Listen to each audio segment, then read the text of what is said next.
चलिए दोस्तों बात करते हैं इस एक और नए क्वेश्चन के बारे में। इस क्वेश्चन में एग्जामिनर ने कहा 12.5% of the first number is equal to the 37.5% of the second number.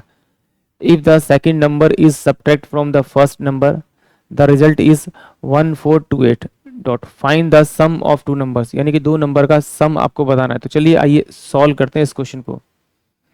तो देखिए 12.5% ऑफ फर्स्ट नंबर, पहले नंबर का कितना है 12.5%, और दूसरे नंबर का 37.5%, और इन दोनों की जो वैल्यू आ रही है वो वैल्यू बराबर आ रही है। इसका मतलब कि मैं इसे लिखता हूँ 12.5% एक नंबर का, और दूसरे नंबर का कितना 37.5%।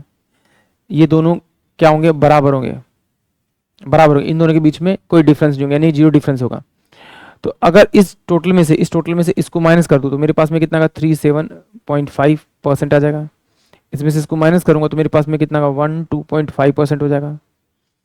इस परसेंटेज जाएगा, ये 125 इंटू में 375, यानी कि ये 3 आ जाएगा और ये 1 आ जाएगा, यानी कि पहला नंबर 3 होगा, दूसरा नंबर मेरे पास क्या हो जाएगा आपका 1 हो जाएगा। अब एग्जामिनर ने कहा कि भाई इनका डिफरेंस, तो मेरे पास में कितना दे रखा है उसने आपका 1428, तो डिफरेंस निकालूंगा तो डिफरेंस कितना आएगा 2, तो 1428।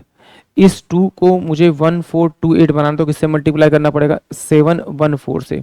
कैसे पता लगा, इसको मैंने डायरेक्ट 2 से डिवाइड किया तो मेरी ये वैल्यू होगी, इससे किया तो मेरी ये वैल्यू होगी।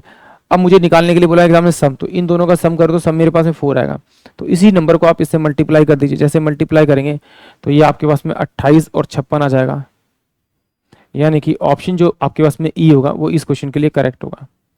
चलिए एक और तरीके से देखते हैं, एक्स वाले तरीके से। माना कि एक्स एक नंबर था, उसका 125 बाय में 1000 किया, बराबर में एग्जामिनर ने देखा है वाई दूसरा नंबर था, उसका कितना था 1375 बाय में 1000 हो जाएगा आपका।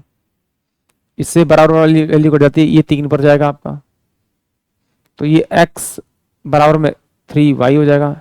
इस y को मैं नीचे ले आऊंगा तो x बाय में y हो जाएगा, बराबर में 3 बाय में आपका क्या जाएगा आपका 1 हो जाएगा, यानी x की वैल्यू 3 होगी, y की वैल्यू आपकी 1 होगी। अब एग्जामिनर ने कहा इन दोनों नंबर का जो डिफरेंस है वो डिफरेंस कितना है 1428, बट यहाँ डिफरेंस देख रहे हो 2 है, तो इस 2 को 1428 बनाने के लिए किससे मल्टीप्लाई करना पड़ेगा 714 से।